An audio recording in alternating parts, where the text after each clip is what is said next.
राधे राधे दोस्तों।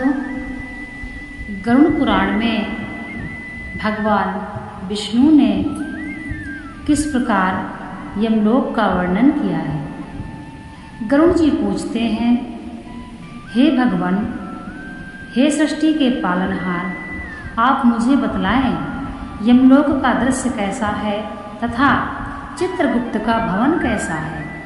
कैसी आत्माएं यमलोक में प्रवेश कर पाती हैं तथा कैसी आत्माएं वैतरणी में ही डूब जाती हैं। भगवान विष्णु कहते हैं, हे गरुड़, हे विंदा के पुत्र, हे कश्यप नंदन, तुमने बड़ा ही उत्तम एवं लोकहितार्थ प्रश्न पूछा है। अब सुनो,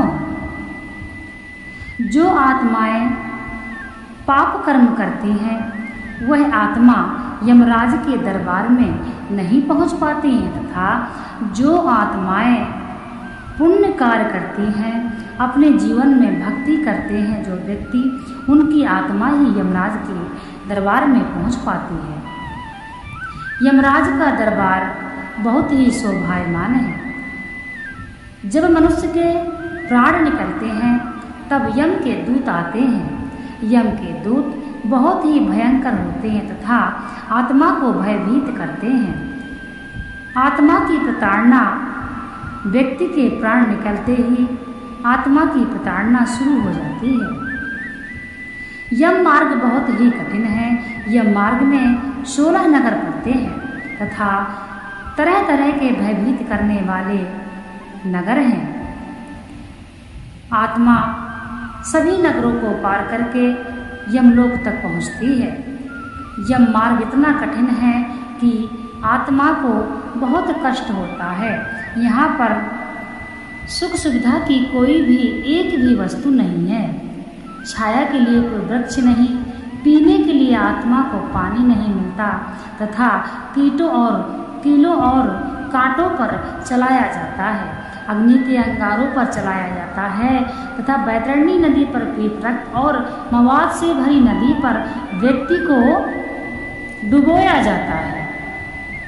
भगवान हरि कहते हैं, जो व्यक्ति पुण्य कार्य करता है वह व्यक्ति बड़ी ही सुलभता से बैतरणी नदी को पार कर लेता है तथा जो व्यक्ति पाप कर्म करता है वह व्यक्ति कालांतर तक बैतरणी नदी में भयभीत होता रहता है। बैतरणी नदी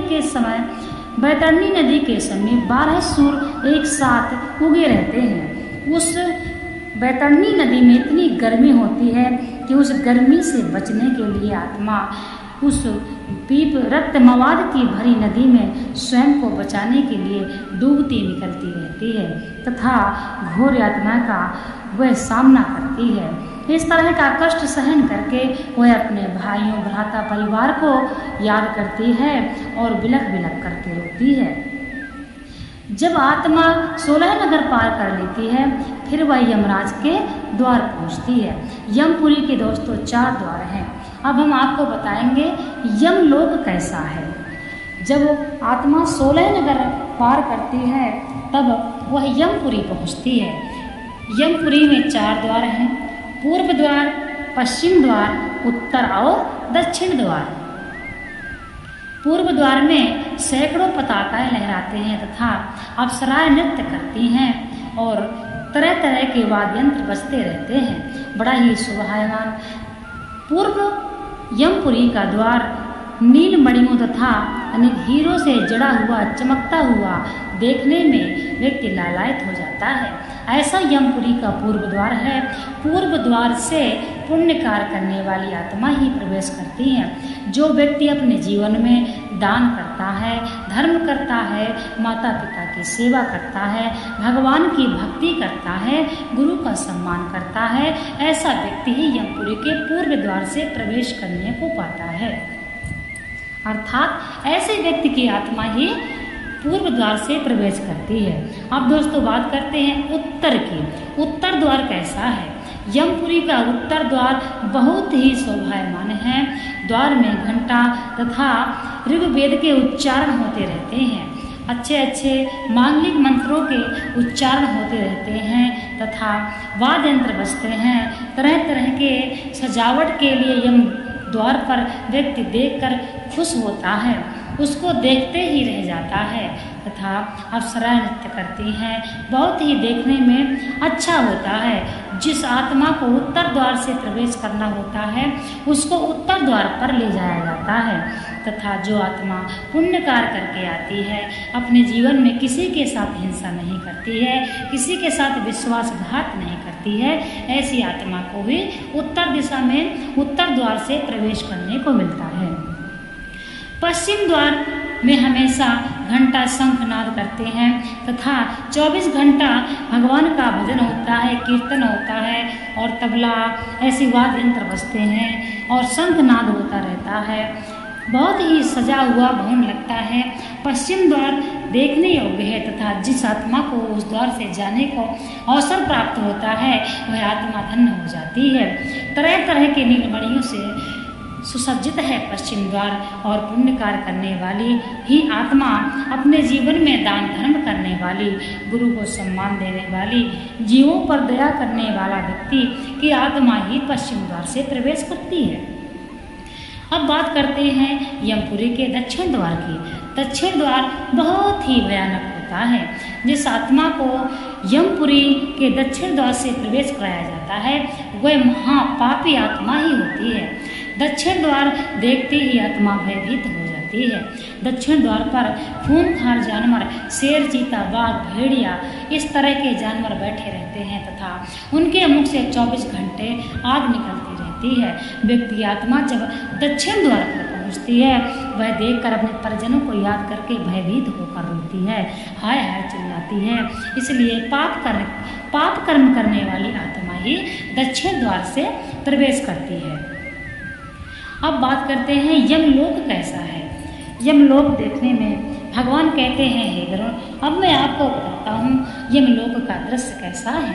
दोस्तों, यमलोक में बहुत ही सुंदर सिंहासन है जहाँ पर यमराज विराजमान रहते हैं तथा ऋषि मुनि और देवताओं की भी सभा रहती है। यमराज की भी सभा बैठती है तथा तरह तरह के पुण्य आत्मा भी होती हैं। वहाँ पर हर समय अप्सराएं नृत्य करती हैं तथा भगवान का कीर्तन भी होता है, भजन भी होता है। और जिस व्यक्ति की आत्मा यमराज के तक जाती है वह पुण्य आत्मा ही होती है। कहने का तात्पर्य है कि यम की अदालत यानी यम का दरबार पापी आत्मा नहीं देख पाती है, तो यमराज के पास वही आत्मा पहुँच पाती है जो अपने जीवन में अच्छे कर्म करके जाती है। यमलोक के मध्य में चित्रगुप्त का भवन है तथा चित्रगुप्त का भवन बहुत ही अच्छा है। वहाँ भी तबला तथा और गाना और बाजा के साथ 24 घंटे वहाँ पर उत्साह का माहौल रहता है। वहाँ पर अप्सराएं नृत्य करती हैं और चित्रगुप्त सभी आत्माओं का लेखा जोखा रखते हैं। जो आत्मा जाती है उसका लेखा जोखा यमराज को चित्रगुप्त ही देते हैं तथा ऐसी आत्मा ही यमराज के दरबार के दर्शन कर पाती है। भगवान कहते हैं, हे वृंदा के पुत्र, हे कश्यप नंदन, तुमने लोक हितार्थ बात पूछी है।